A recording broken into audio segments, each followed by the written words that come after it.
Multichoice will take off ANN7 from its DSTV platform from August. The company has announced it will not renew the broadcaster's contract when it expires, citing reputational risk by association. Multichoice South Africa CEO Calvo Mawela says they failed to do due diligence on ANN7 given the controversies surrounding the owners of the station. To hear more on the story as it unfolds, we have asked Media Monitoring Africa's William Bird to join us via Skype. William, thank you so much for joining us. Why now? Good evening, Lulu. Well, you might recall that at the end of last year, Multichoice announced that they were going to be conducting an investigation into some of the controversies that were circling around at the time. And of course, that involved ANN7 and the SABC Multichoice deal. And it seems, unfortunately, that the latter was somehow excluded from the investigation. Was there anything untoward in this deal? Well, they're alleging that there wasn't. They're saying that they made mistakes. It's not clear what those mistakes are, and I'm hoping that they're going to be more forthcoming over the next short period as to what exactly those mistakes were. And we also hoping that they're going to be more forthcoming as to what some of those similar mistakes may have been in relation to the SABC Multichoice deal, because of course there are different issues that are there.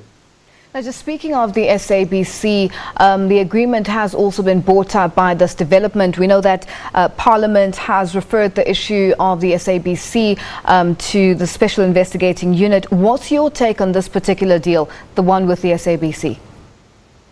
Well, so if you look at it in relation to the announcements today, we heard that they said that they were going to be paying ANN7 an amount of 125 million rand a year.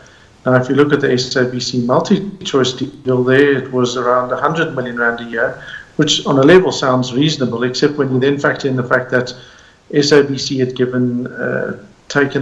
made an agreement around non-encryption, that also given Multichoice exclusive access to their significant archives. They also gave them an entertainment channel, and they then gave them a 24-hour news channel. So you then have to say, well, somewhere at SABC, people need to be held accountable for clearly getting not only a bad deal, but that was not in the public interest, but a significantly poorer deal than ANN7 managed to negotiate. The unencrypted set-top boxes, in your view, do you think, with critics coming out and saying that the latest development could be linked to the decision made not so long ago by the Communications Minister, what's your view on this that's coming out from the critics of these deals?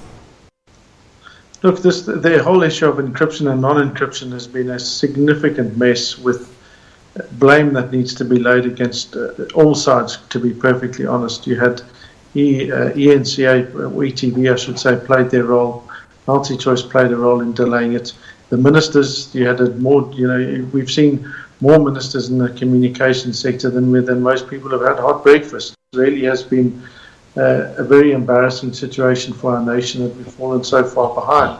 And because you've had so many changes in ministers, and because there's been so much uncertainty, it's meant that our entire DTT process has been, we've not only missed every deadline, but we're now in danger of missing the official cutoff. So it's something that has caused numerous delays. And whether you're now going for encryption or non-encryption, to be perfectly honest, the DTT boat has sailed.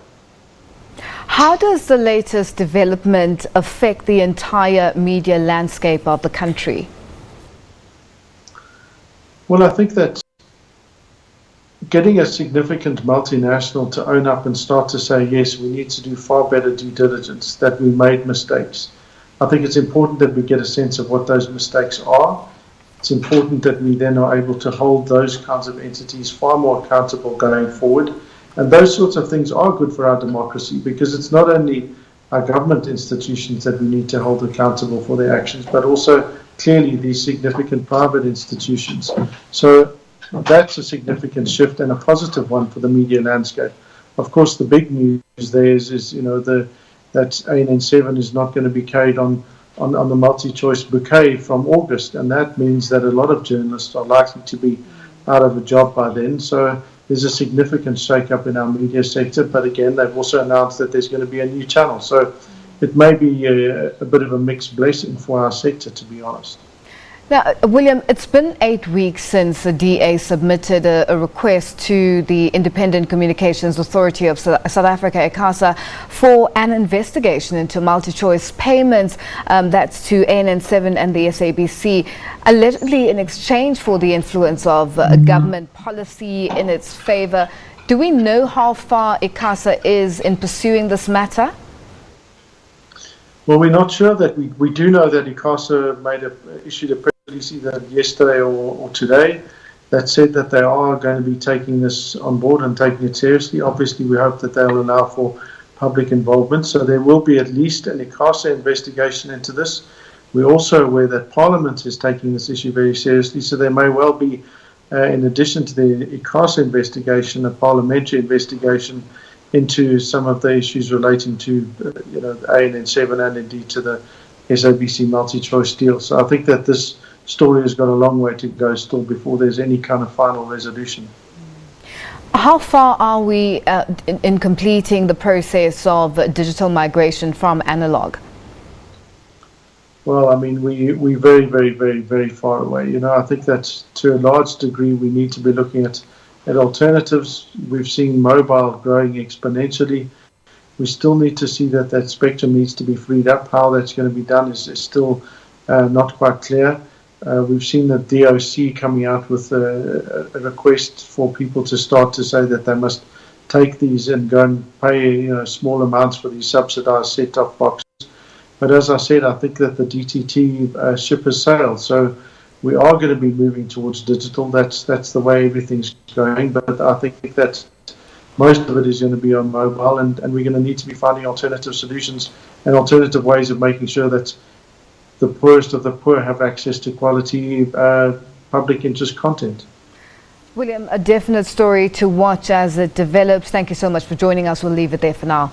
That was William Burr, the Director of Media Monitoring Africa, giving us comment after pay channel MultiChoice announced that it will not be renewing news network ANN7's contract when it expires in August.